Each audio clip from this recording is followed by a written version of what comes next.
My name's Alessia, and welcome to Let's Talk Buffalo, a Buffalo State student-produced talk show on WBNY. We have a bonus episode for you this month. Armando and I got to sit down with Lisette, the director of Pippin, a musical being put on by the Buffalo State Theater Department. My name is Armando, and if you don't remember the story of Pippin, here's a one-sentence summary. Heir to the throne, the young Prince Pippin is in search of the secret to true happiness and fulfillment.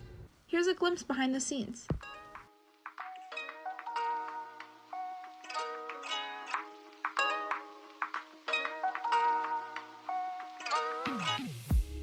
Hi, my name is Lisette de Jesus. I go by she, her pronouns, and I am the director of Pippin. So unprofessionally, I started at high school level, and then I started working professionally with Braemer's Theater Company, which is a Latino theater company here in Buffalo. Lisette describes to us what her emotions are about her first time directing. Definitely nervous. The only thing that cushions the nervousness is me having a familiarity with everyone. This time around with our cast, it's kind of cool because we have some people who are math education majors and some people who already have an associate's degree in music education, and now they're a part of our cast. Lisette was proud to share how she landed her first directing job. I knew they were doing Pippin, so I had already asked to assistant direct. And what ended up happening was a very unique situation. So our director had already casted everybody, right? Had already did auditions, everything. And he ended up not becoming our director anymore. So then our chair of the department, Carol Beckley, then was like, I know you asked to assistant direct, but how do you feel about directing? And I was like, ooh, that night at senior goodbyes, did I not manifest? I told you I'd be back for a check. So it ended up being something like that. And I only asked because I had such a proficient understanding of the story, and I'm so passionate about it, and I'm so passionate about Buff State Theater, so passionate. And she was like, well, how do you feel about directing? And I was like, I'm like 75% confident. And she was like, I think you're ready. And then I was like, okay, I'm 100%. So let's go ahead and do it.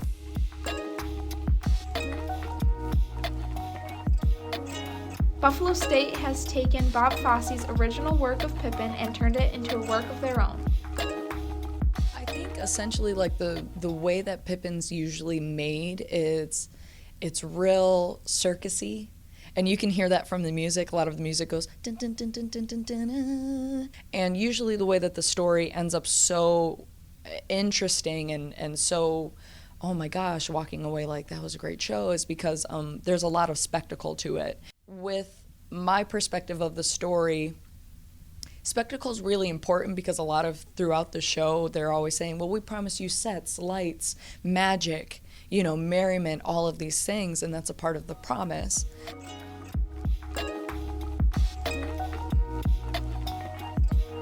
Lisette shares some of the challenges that were faced producing a show at a college level.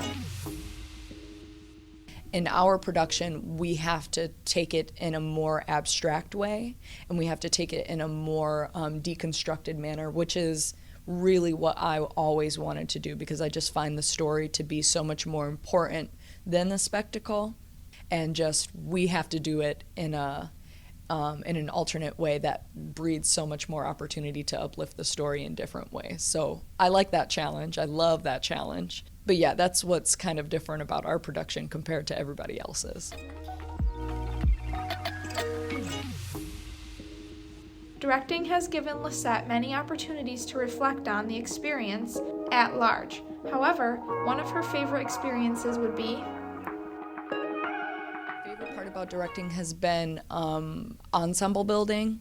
So I love ensemble building. Ensemble building is so cool because you can strip props, you can strip costumes, all of that. And when you get together with a group of people, all you really need is specificity and also to be present with your scene partner in order for a story to be clear.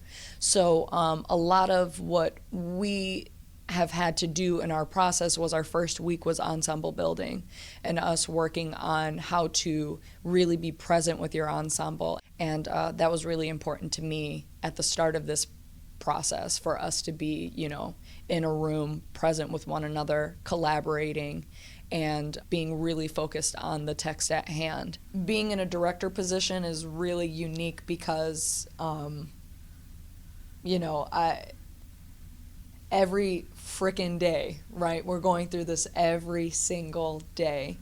And it was nice to not have it end up as a 1 minute and 30-second montage. And that's why I'll always have an affinity more for live theater than, for film. Buffalo State's casting hall has been around for over 70 years, and their main drive is the love for theater. Labor of love, that's what keeps the retention rate. That's what keeps us coming back. So it can be really difficult for us to put on shows. What we did with this show was, ideally, I wanted to have a very stripped set. In the end, the show is supposed to be stripped. Strike the rig and strike the lights and strike this. It's supposed to be all stripped. But I didn't want a set filled with color and filled with so much glitter and all of these things. I really wanted it to be something where we could get back to the innocence of storytelling, which is we do a lot of shadow play, right? So we do a lot of puppetry in a way. One of the key features in the show is we're using is shadow play. This is Ron Schwartz, the set designer for Pippin. And through the use of that was helping to flesh out some of the scenes where maybe we need to do things that were maybe a little bit more acrobatic or a little bit more violent or in some cases sexual, so that it wasn't so in our face in the production. So we decided to go this route as a design feature in the set to allow the audience to kind of subdue some more of the triggering moments in the show. In theater, everyone has an important role in making the magic happen, including roles like lighting, scenic, costumes, and so many more. Talking a little bit about where we came to the design on the show. Early on in the process, when I was talking to Lisette DeJesus, the director on the show, she really wanted something that was almost like a deconstructed circus approach to this. Normally, traditionally, the show is done very circusy in terms of its presentation, but we wanted to kind of tone it back just because there was a whole slew of just issues and not really issues, but just concerns we had with how the show is done that in terms of its presentation. So a lot of it was just looking at shapes, the circus tents, and various items that you'd find in the circus, and then pulling those down to like basic abstract shapes, and then creating from that. For the show, actually, what we're using is a lot of fabrics to create that look. So it's a lot of transparent fabrics. Plus, we also have stretch fabrics, so we can get some visual curvature onto the set. The other main feature is that mostly the set for me, it was a weird one because it's I'm working in black and white, so I'm mostly in white because the other thing that we wanted to do was to be able to change the color of the set on a whim, so that during any of the numbers or any of the looks, we could actually alter the entire set. So if we wanted it blue for this moment or red, that we could do that. So the best was to go with white fabrics, and then our lighting designer Nick Quinn has done a pretty good job on making sure that we have coverage on there to saturate those fabrics with colored light, so that we can adjust it and play with it as going on. This is Nick Quinn, the lighting designer. Given the set, the way the set looks, sort of carnivalesque, I tried to lean on as many color changing fixtures as we could, so we could have the options. We have a big set that's open without a lot of scenery that has to represent multiple locations. So the more options that I can provide with lighting will help create more environments. As the lighting designer, it's my job to make sure the actors can be seen.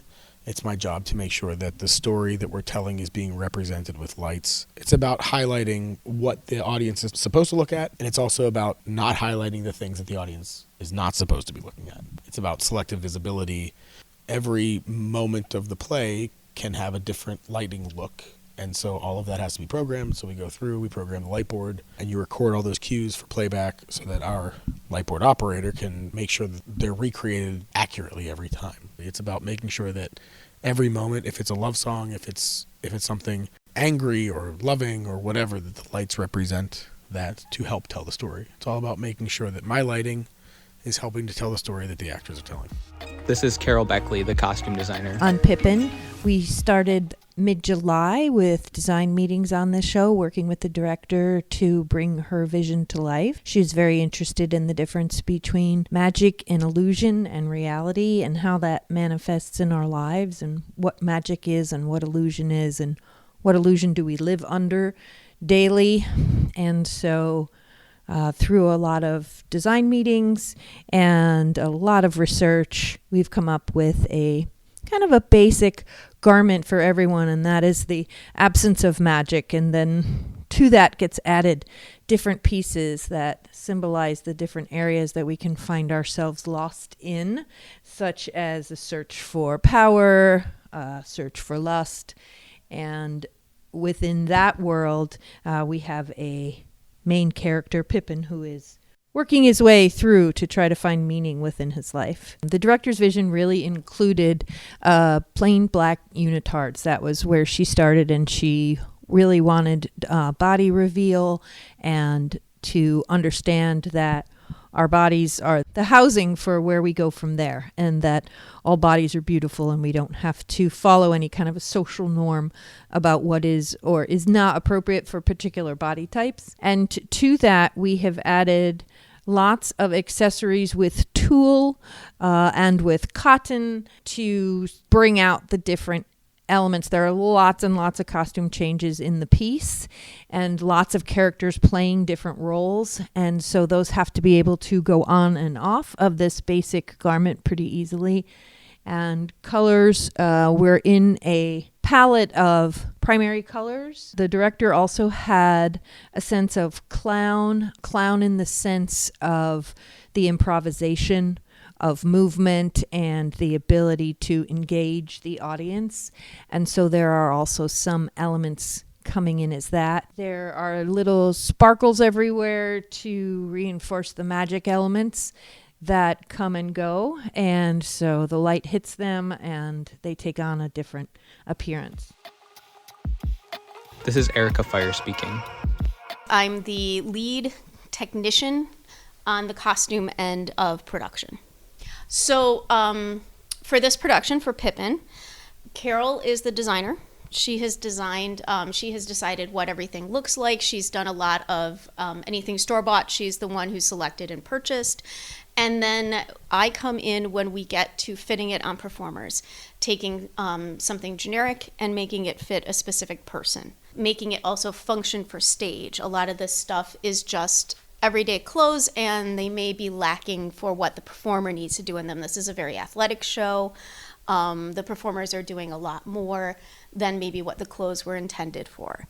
So I'm here to make those modifications, to make them structurally sound, to make them fit and look the very best for each individual, as opposed to being just standard small, medium, large things that we started with. My job is the kind of job where when I do it very well, most of the time it's invisible to the audience, that the costumes are so perfect, they so In our well lives, tell we have the to audience choose from who the many different characters are, paths, which may that be you don't presented ever as stop and think illusions about the or fact they had to come from spectacles. somewhere and For be Pippin, made. he was presented with both of these aspects, and Lisette shared how each are a part of the story.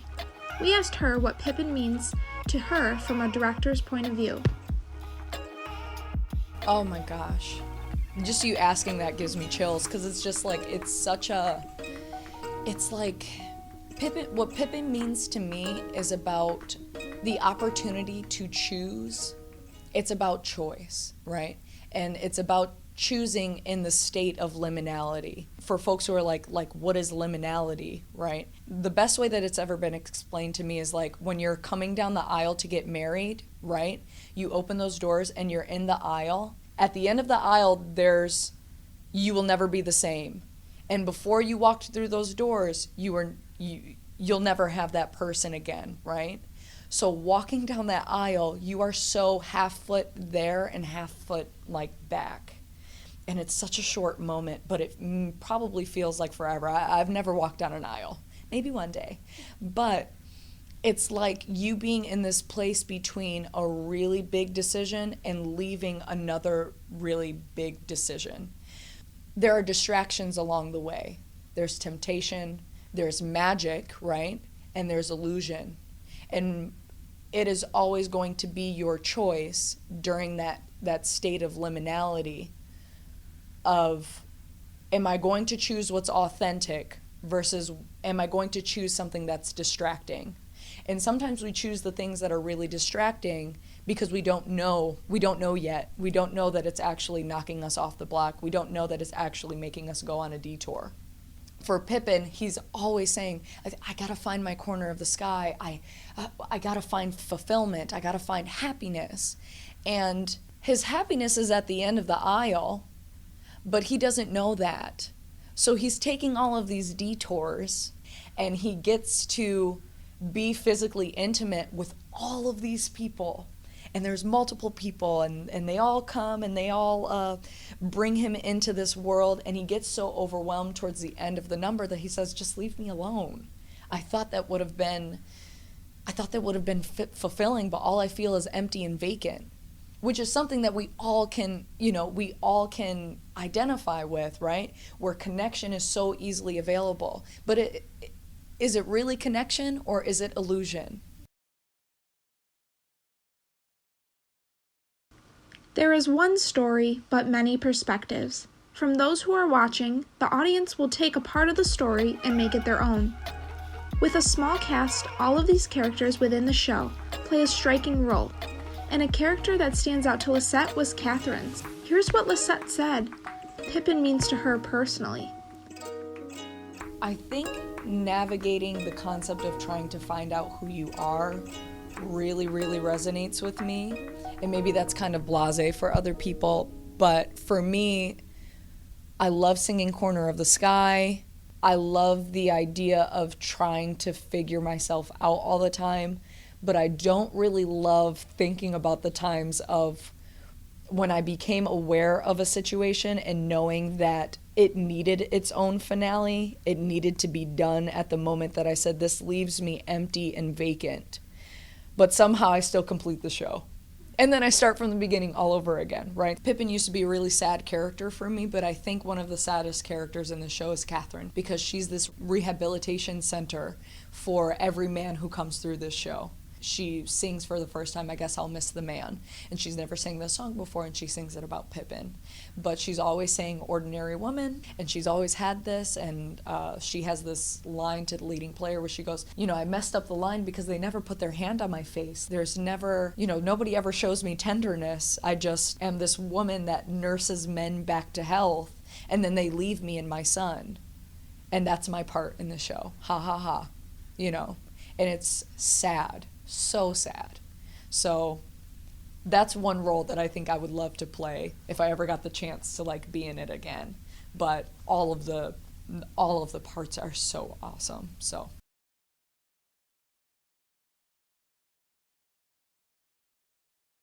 Interviews were done and edited by Armando Giangreco-Marotta and Alessia Gervasi. We would like to give a special thanks to all of the theater department and wish them a good luck on the show. Thanks for listening, and tune in later this month for the next episode of Let's Talk Buffalo.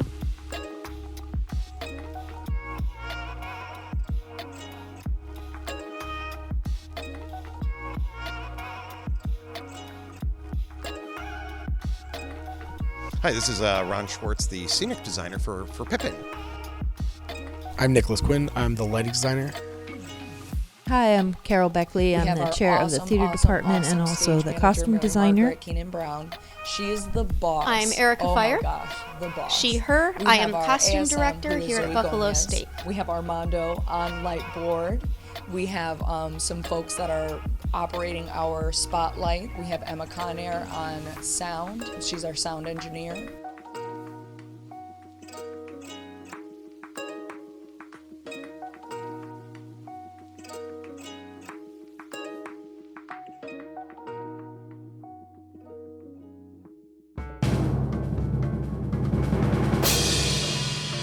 Join us for a magical night at the Warren Enters Theater in Upton Hall at Buffalo State. Come see Pippin, opening October 13th. The production runs Thursday, Friday, and Saturday for 2 weekends. Tickets are available online or at the box office located in Rockwell Hall at Buffalo State. The box office hours are Tuesday through Friday from 9 a.m. to 5 p.m. or 2 hours prior to the performance times. You will witness acts of magic, merriment, lust, murder, holy war, and a climax, ladies and gentlemen. A climax you'll remember for the rest of your lives.